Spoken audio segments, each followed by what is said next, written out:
teman-teman semua, selamat pagi, siang, sore, atau malam buat teman-teman yang lagi nonton video aku ini. Semoga kita selalu dalam keadaan sehat dan selalu dilindungi oleh Allah dari virus yang sedang melanda dunia ini. Dan semoga virus ini cepat berakhir teman-teman, sehingga kita bisa menjalankan aktivitas seperti biasanya. Oh ya, tapi buat teman-teman yang tetap beraktivitas dalam keadaan pandemik ini, pokoknya tetap jaga protokol kesehatan dan jaga jarak ya. Oke. Sebelumnya saya akan memperkenalkan diri dulu. Kenalkan, nama aku Rosanti. Aku mahasiswa semester 5 Universitas Pajajaran. Di sini aku mau berbagi, mau sharing tentang ilmu yang telah aku dapatkan dari mata kuliah bioteknologi lingkungan. Di sini aku mau sharing tentang penanganan limbah cair dari produksi minyak kelapa sawit. Kenapa sih aku harus ngambil temanya tentang kelapa sawit? Kenapa? Oke. Sebelumnya aku mau FYI dulu nih teman. Jadi kenapa sih aku mengambil temanya itu sawit? Kenapa nggak yang lain gitu? Jadi aku mau jelasin sini. Di sebelah aku ini ada diagram tentang pertama ada luas area perkebunan sawit di Indonesia. Teman-teman bisa lihat dari tahun 2017 hingga tahun 2020 itu luas area perkebunan sawit itu selalu meningkat luasnya, hingga pada tahun ini luas areanya itu mencapai 14.996 juta hektar teman-teman. Oh my god, itu banyak banget, luas banget ya nggak sih? Terus di bawahnya ada produksi CPO atau minyak kelapa sawit itu dari tahun 2015 hingga tahun 2020 itu selalu mengalami peningkatan juga. Hingga pada tahun ini produksinya itu sangat banyak, mencapai 49.117 ton. Jadi banyak banget ya teman-teman. Semakin banyaknya permintaan dari pasar, sehingga perlu adanya penambahan dari luas area dan produksi dari minyak sawit itu sendiri. Namun, pasti yang lebih menarik dari ini semua, selain yang dihasilkan itu adalah minyak kelapa sawit yang dari produksi ini, dihasilkan juga yang mungkin kita tidak terpikirkan, yaitu tentang limbahnya. Limbah kelapa sawit, limbah cairnya sih yang lebih aku garis bawahi, karena ada proses produksi ini terdapat 3 fase limbah yang dihasilkan dari limbah kelapa sawit. Yang pertama ada fase padat. Fase padat ini dihasilkan dari proses pemipihan yang akan menghasilkan tandan kelapa sawit. Kemudian ada fase cair. Fase cair ini dihasilkan dari proses perebusan dan pada proses pemisahan minyak. Kemudian ada fase gas. Fase gas ini dihasilkan dari proses boiler, menghasilkan gas seperti metana, gas organik lah pokoknya. Kemudian di sini aku akan lebih menekankan di limbah cair. Kenapa? Karena perlu kita ketahui teman-teman, dari yang saya baca dari literatur itu, ternyata dari sebagian besar penyumbang limbah dari produksi sawit itu yaitu limbah cair. Limbah cair yang dihasilkan dari produksi sawit itu mencapai 55 sampai 67% limbah cairnya. Kemudian limbah padatnya itu hanya 25% dari total produksi. Nah, contohnya 60 ton dari tandan buah segar kelapa sawit ini akan menghasilkan 40,2 ton per jam limbah cair dari kelapa sawit. Itu luar biasa ya teman-teman. Ininya sangat luar biasa dampaknya jika ini tidak ditangani. Kira-kira komponen apa aja sih yang terdapat dalam limbah cair kelapa sawit? Yang pertama ada protein kasar, yang kedua ada serat kasar, yang ketiga ada pati, ada gula, ada karbohidrat, lemak, serta abu. Kemudian karakteristik dari limbah cair kelapa sawit itu kayak gimana? Apa aja sih? Nah, yang pertama itu pH-nya itu masih sangat rendah, yaitu menurut literatur yang saya baca itu 3,3 hingga 4,6 pH-nya. Jadi masih sangat asam ya teman-teman. Kemudian ada BOD. Nah, kadar BOD-nya ini 24.000 hingga 27.000 ppm teman-teman. Kemudian ada juga COD-nya. COD-nya itu 47.000 hingga 49.000 ppm. Kemudian ada TSS yang nilainya itu sedikit rendah sih, ada 1.300 hingga 50.700 ppm. Kemudian ada juga kadar yang nggak aku sebutin, yaitu ada TDS, ada DO. Nah, namun sebelum aku lanjut ke pembahasan selanjutnya, teman-teman ada yang tahu nggak sih apa BOD, apa itu COD, apa itu TSS, TDS, dan juga DO? Jadi BOD itu apa? BOD itu adalah biological oxygen demand. Nah, di sini itu oksigen dibutuhkan untuk mengurai bahan-bahan organik dalam limbah. Sedangkan COD itu mengurainya itu bahan-bahan kimia. Jadi kebutuhan oksigen yang dibutuhkan untuk mengurai bahan-bahan kimia yang terdapat dalam limbah. BOD dan COD itu saling melengkapi, teman-teman, karena di saat oksigen itu tidak bisa menguraikan bahan-bahan organik. Nah, pada COD ini bahan organik itu oksigen itu dapat menguraikan bahan-bahan chemicalnya, jadi saling melengkapi. Namun BOD yang kadarnya sangat tinggi dalam limbah itu sangat tidak baik, teman-teman, karena BOD dan COD itu jika kadarnya terlalu tinggi dalam limbah, maka limbah si oksigen dalam air itu akan banyak terserap oleh mikroorganisme yang terdapat dalam limbah untuk menguraikan zat organik itu dan zat kimia itu. Kan di dalam air itu kan banyak sekali mikroorganisme yang dapat hidup di bawahnya, kayak ikan. Di situ tuh si mikroorganisme untuk mengurai limbah itu lebih dominan mengonsumsi oksigen, sehingga mikroorganisme yang lain itu tidak mendapatkan cukup oksigen dalam memenuhi kebutuhan hidupnya. Ada TDS dan TSS. Apa bedanya? Kalau TDS itu dissolve, kalau TSS itu suspend. Jadi kalau TDS ini banyaknya padatan yang terlarut dalam air sehingga akan memperkeruh air itu dan memperburuk kualitas air. Kemudian ada TSS yaitu total suspend solid. Banyaknya suspend dari padatan-padatan yang melayang-layang di permukaan air sehingga sinar matahari itu tidak langsung masuk ke dalam air untuk merombak untuk memberikan cahaya untuk mikroorganisme yang ada di air, sehingga meskipun kebutuhan oksigen itu terpenuhi, namun mikroorganisme juga membutuhkan cahaya untuk pertahanan hidup. Kemudian DO, dissolved oksigen, nah itu kebutuhan oksigen di dalam air. Nah, semakin tinggi DO itu semakin baik. Jika DO-nya itu rendah, itu membuktikan bahwa kualitas air atau kualitas limbahnya itu sangat buruk. Nah, teman-teman, setelah kita tahu nih apa itu BOD, COD dan yang lainnya, dan kita telah mengetahui karakteristik dari limbah cair itu sendiri, jadi apakah ini si limbah cair ini akan kita buang begitu saja ke lingkungan atau bagaimana? Tentu tidak, teman-teman. Kita perlu adanya proses pretreatment atau proses pengolahan limbah terlebih dahulu, seperti yang akan saya sampaikan setelah ini, yaitu ada 2 pengaplikasian, yaitu yang pertama dengan land application atau pengaplikasian kepada lahan, yang satu lagi akan dibuang ke sungai secara langsung. Namun sebelum dibuang itu tentunya kita akan lakukan pretreatment sehingga kandungan yang terdapat dalam limbah itu akan menurun dan tidak mencemari lingkungan. Yang pertama itu penanganan limbah yang akan dibuang langsung ke sungai.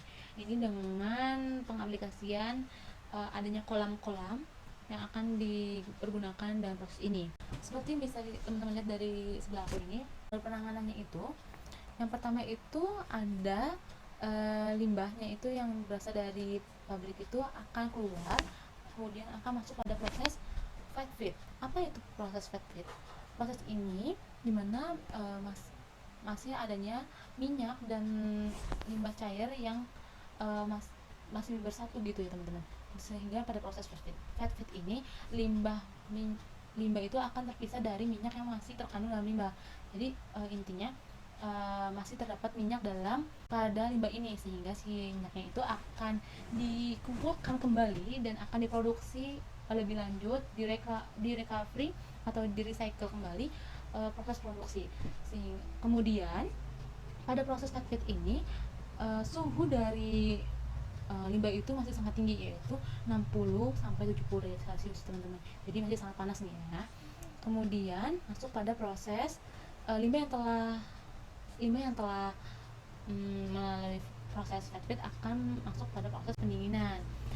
Kemudian setelah proses pendinginan ini ada dua. Nah, selanjutnya itu ada proses untuk kolam pembiakan dan kolam pengasaman. Namun kolam pembiakan ini apabila masih terdapat bakteri yang cukup untuk produksi, maka langsung pada proses pengasaman. Proses selanjutnya itu proses pengasaman. Lamanya proses pengasaman ini selama 5 hari di dalam kolam pengasaman. Proses pengasaman itu sendiri itu merupakan penambahan asam dari si limbah itu sendiri, diakibatkan karena adanya komponen-komponen asam yang mudah menguap, sehingga limbah cair ini akan meningkat nih kadar keasamannya itu. Setelah terjadi kenaikan asam pada kolam pengasaman, masuk pada proses selanjutnya yaitu proses netralisasi. Pada proses ini suhu dari limbah itu sekitar 40 derajat Celcius. Nah, pada proses ini juga adanya penambahan kautit soda sebanyak 5-6 kg per ton.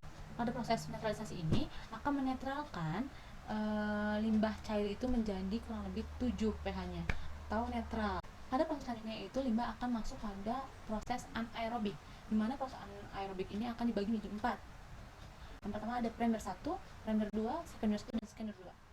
Proses anaerobik primer 1 yaitu akan dirombaknya bahan-bahan organik menjadi asam-asam organik yang mudah menguap atau volatil. Nah, di sini itu akan terjadi penurunan kadar pH lagi nih, menjadi agak sedikit asam lagi, dan pada proses ini akan membutuhkan waktu selama 40 hari. Kemudian masuk pada proses yang kedua yaitu primer 2, yaitu sama sebenarnya ini lebih merombak lebih dalam lagi si komponen-komponen atau bahan-bahan organik yang terdapat dalam limbah menjadi asam-asam organik, dan ini juga dilaksanakan selama 40 hari, sehingga pada proses anaerobik primer 1 dan 2 jika jumlahkan harinya menjadi 80 hari, kadar BOD itu akan menurun sebanyak 80% dari jumlah awalnya. Proses selanjutnya itu masuk pada kolam anaerobik sekunder 1. Pada kolam anaerobik sekunder 1 ini limbah akan diubah, yang awalnya dari asam-asam organik akan diubah menjadi gas-gas metan, gas-gas seperti metan, karbon dioksida, hidrogen, dan lain-lain, dan ini tuh membutuhkan waktu sebanyak 20 hari teman-teman. Proses anaerob sekunder 2. Nah, proses ini juga pengoptimalisasian dari proses yang sebelumnya itu mengubah asam-asam organik menjadi gas-gas organik seperti itu.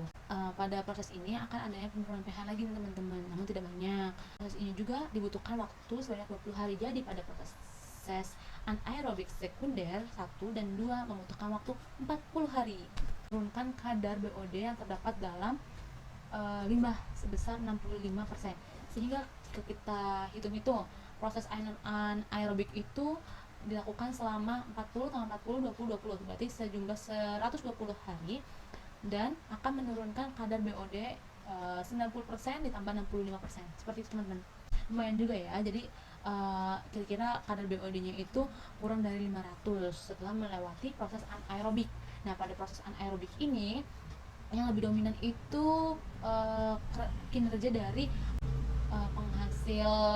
penghasil metan, karena akan menguapkan gas-gas organik itu. Proses selanjutnya itu yaitu proses kolam aerobik, di mana pada proses ini penguraian zat itu dengan menggunakan oksigen. Nah, pada proses ini juga diperlukan oksigen dan adanya pengadukan atau aerasi untuk suplai oksigen untuk bakteri yang terdapat di dalam kolam aerobik. Pada proses aerobik ini akan dilaksanakan selama 15 hari lamanya. Efisiensi itu akan menurunkan kadar BOD-nya yang tadi itu kurang dari 5.000, sekarang kurang dari 100. Nah, kadar BOD dalam limbah tersebut sebenarnya sudah bisa dilepas ke lingkungan, namun perlu adanya sedimentasi nih teman-teman, pada kolam sedimentasi, yaitu pengendapan, sehingga apabila masih terdapat endapan yang belum optimal mengendap, itu akan diendapkan terlebih dahulu di proses sedimentasi, di kolam-kolam sedimentasi. Selanjutnya ada juga kolam fakultatif dan pengontrolan. Kolam fakultatif ini berfungsi sebagai tempat proses stabilisasi akhir, dan kolam bak pengontrolan itu sebagai si limbah itu akan dikontrol nih, apakah BOD-nya itu benar udah turun, apakah COD-nya itu udah turun, terus kandungan-kandungan dari karakteristik lain apa udah turun, dan apabila itu sudah lulus uji, maka limbah tersebut bisa dilepas ke sungai atau di lingkungan. Selanjutnya itu pengaplikasian limbah cair menjadi land application yang akan digunakan sebagai pupuk di kebunan sawit. Nah, yang pertama itu si limbah akan masuk pada oil separator. Kemudian di sini itu akan terjadi proses fat feed atau pemisahan antara minyak dan limbah. Nah, si minyak itu akan di recovery, masuk ke dalam proses produksi kembali, dan di sini itu pada proses ini terjadi selama 10 jam untuk memisahkan minyak dan limbah itu sendiri. Proses selanjutnya yaitu fading tank. Nah, pada proses fading tank itu sekaligus proses pendinginan dan penurunan kadar asam yang terdapat di limbah itu yang tadi masih asam, dengan penambahan caustic soda. Dibutuhkan waktu 4-6 jam. Nah, kemudian limbah cair tersebut akan masuk pada proses anaerobik di bioreaktor anaerobik. Pada proses anaerobik ini, limbah cair akan didegradasi selama 10 hari yang akan menurunkan kadar BOD dari limbah cair yang contohnya dari 30.000 ppm menjadi 3.000 ppm saja. Itu sangat drastis ya teman-teman penurunannya. Proses anaerobik ini akan menghasilkan gas metan yang akan tertampung di gas holder, gas yang dihasilkan dari proses anaerobik. Setelah melewati proses anaerob, selanjutnya limbah cair ini akan masuk pada tank yang akan memisahkan bakteri anaerobik dan sludge atau lumpur, sehingga lumpur aktif itu akan masuk lagi ke proses anaerob sebagai lumpur aktif. Nah, waktu yang digunakan dalam pengendapan itu selama 4 jam. Kemudian masuk pada proses aerobik. Proses aerobik ini dilakukan untuk penguraian zat-zat organik juga. Nah, pada bedanya dengan proses anaerobik ini, proses aerobik itu lebih membutuhkan oksigen, sehingga adanya aerasi yang akan memberikan sirkulasi udara untuk berjalannya proses ini. Nah, proses ini juga berlangsung dengan cepat, 5 hari, tidak selama seperti proses anaerobik. Nah, setelah itu limbah akan masuk pada setting tank yang kedua, yaitu untuk mengendapkan kembali lumpur aktif yang masih terdapat dalam limbah. Nah, lumpur aktif itu akan masuk ke tank yang anaerobik untuk suplai lumpur aktif, sehingga pada proses ini itu membutuhkan waktu kurang lebih 6 jam untuk pengendapannya, dan limbah akan lanjut pada proses selanjutnya, yaitu refacing tank. Pada proses refacing tank ini, limbah itu akan tampung terlebih dahulu sebelum dilokasikan ke land application. Dalam limbah ini kandungan BOD-nya itu udah rendah dan sudah cocok untuk land aplikasi. Nah, semua limbah yang terdapat pada limbah yang akan diaplikasikan ke land application, yaitu sekarang BOD-nya itu sudah menjadi 2.448, COD-nya itu sudah turun, sudah menjadi kurang dari 10.000 seperti peraturan pemerintah nomor 9 tahun 2003, di mana BOD kurang untuk pemanfaatan lahan itu BOD-nya itu kurang dari 5 ppm dan COD-nya itu kurang dari 10.000 ppm dengan pH 6-9. Nah, di sini juga pH-nya itu sekarang menjadi 7,6. Begitu juga pada proses pengolahan limbah yang akan dibuang. Pada proses itu juga BOD-nya itu udah di bawah 100 dan pH-nya itu menjadi 8,62. Nah, limbah yang dibuang ke lingkungan itu kadar BOD-nya udah kurang dari 100, sehingga telah memenuhi kadar dari kualitas mutu, dimana kualitas mutunya itu kurang dari 100, dan pH-nya itu udah netral, itu kurang lebih 7. seperti itu. Dan COD-nya juga itu udah kurang dari 300 teman-teman, jadi 278, sehingga limbah ini sudah bisa dilepas di lingkungan dan tidak terjadi pencemaran lingkungan. Kesimpulan yang bisa kita dapat dari penanganan limbah ini, bahwasannya limbah kelapa sawit ini perlu adanya penanganan lebih lanjut sehingga tidak terjadi kerusakan lingkungan yang akan kita dapatkan di kemudian hari, yaitu dengan pretreatment sebelum limbah itu dibuang. Nah, dengan proses pengaplikasian lahan ini bisa menjadikan upaya yang solutif untuk penanganan limbah cair kelapa sawit. Land application ini juga dapat digunakan untuk sebagai sumber hara yang dapat dijadikan sebagai pupuk untuk tanaman kelapa sawit. Dan juga tadi selain land application itu, limbah akan dibuang ke sungai. Jadi itu teman-teman, cara penanganan limbah cair kelapa sawit dengan pengaplikasian lahan dan juga dapat dibuang ke lingkungan tapi tidak mencemari lingkungan. Jadi itu teman-teman tentang bagaimana pengolahan limbah cair kelapa sawit, terus pengaplikasinya untuk apa, apakah itu berbahaya atau tidak, sehingga land application dan membuang limbah itu ke sungai itu menjadi lebih ramah lingkungan dan bermanfaat. Mungkin itu yang dapat saya sampaikan. Untuk kritik dan saran saya sangat terima. Boleh teman-teman komen di bawah, atau teman-teman ada yang mau bertanya tentang Thank you for watching, and assalamualaikum warahmatullahi wabarakatuh.